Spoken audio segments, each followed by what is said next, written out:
ঈদযাত্রায় পাটুরিয়া দৌলতদিয়া ঘাটে ঘরমুখো মানুষের চাপ বেড়েছে। এই নিয়ে বিস্তারিত জানাতে মানিকগঞ্জ থেকে যুক্ত হচ্ছেন সহকর্মী আব্দুল আলিম। আলিম, লঞ্চ ঘাটে যাত্রীদের চাপ কেমন দেখতে পাচ্ছেন?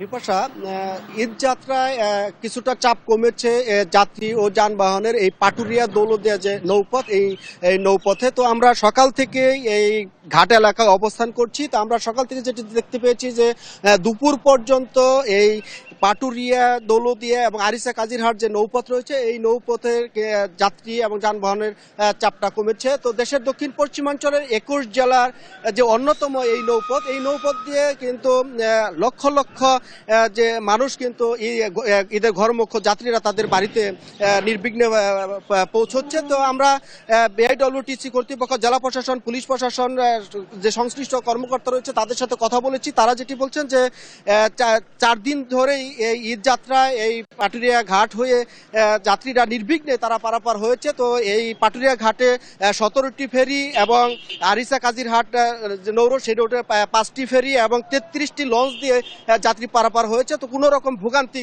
কিন্তু যাত্রীদের পোহাতে হয়নি। তবে এই ঘাট এলাকায় ভোগান্তি না হলেও যাত্রীরা অভিযোগ করেছেন যে তেল সংকটের কারণে নাকি যানবাহন কম থাকার কারণে কিছুটা ভোগান্তি হলেও কিন্তু স্বস্তিতে তারা তাদের ঘরে নির্বিঘ্নে পৌঁছতে পারছে। এই জন্য তারা স্বস্তি প্রকাশ করেছে। তো এই ছিল আমার কাছে পাটুরিয়া দৌলতদিয়া নৌপথের যে ঈদ যাত্রা তার সর্বশেষ খবর। আলিম, আপনাকে ধন্যবাদ।